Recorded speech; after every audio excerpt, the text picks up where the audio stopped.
सीना नदीला आलेल्या महापुरामुळे अनेक विद्यार्थ्यांचं भविष्य सध्या टांगणीला लागलंय।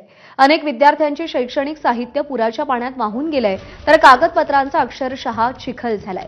उत्तर सोलापूर तालुक्यातील तिऱ्हे गावातील विक्रम चंदनशिवे याची देखील अवस्था तीच आहे। पूर ओसरल्यानंतर घरातील कागदपत्रांची सुटकेस त्यानं बाहेर काढली, त्यावेळी शालेय जीवनापासून जमवलेल्या कागदपत्रापासून बीएला ऍडमिशन घेण्यासाठी लागणाऱ्या फॉर्म्सपर्यंत सगळ्या कागदपत्रांचा अक्षरशः चिखल झालाय। फॉर्म परत मिळवता येईल, पण इतर कागदपत्रांचं काय करू असा सवाल त्यांना पडलाय। त्यांच्याशी संवाद साधलाय आफताब शेख याने। सीना नदीला आलेल्या महापुरानं अनेकांचे संसार जसं उद्ध्वस्त केले, तसं अनेक विद्यार्थ्यांचं देखील नुकसान केलंय। विद्यार्थ्यांची भविष्याची स्वप्न जे बघतात ते खरं तर त्यांच्या कागदपत्रांवरती त्यांचं भविष्य आधारित असतं।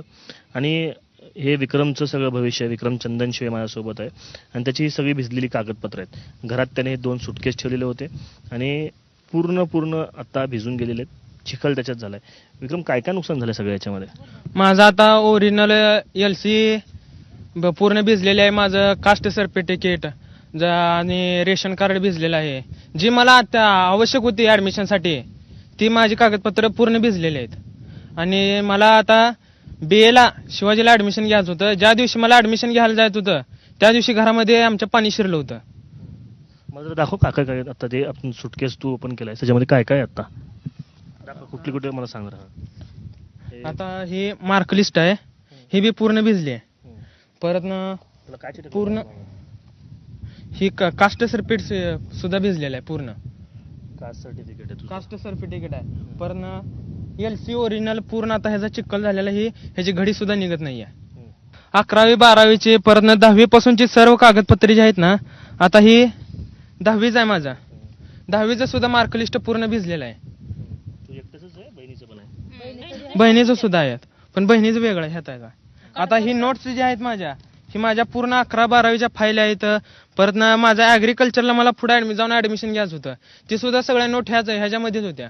आता मला हे नोटच्या आधारावर मला पुढे अभ्यास करता येणार होता। सगळं म्हणतात सगळं पुरातनं गेलं बघा, काय राहिलं नाही असं नाही हा। आता सरकारला काय सांगणं असणार आहे? सरकारनं काय करावं? काय करावं, सरकारने आता मदत करावं बघा आम्हाला गोरगरिबांना। हा,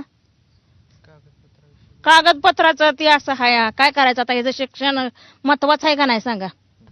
खरंच आहे, एका गरीब कुटुंबाची, कुठल्याही कुटुंबाची अशीच अपेक्षा असते की आपल्याला जे त्रास सहन करावे लागले, जे त्रास आपल्याला सहन करावे लागले ते आपल्या मुलांना सहन करावे लागू नयेत आणि त्यांना शिकून मोठं व्हावं असं प्रत्येकाची इच्छा असते।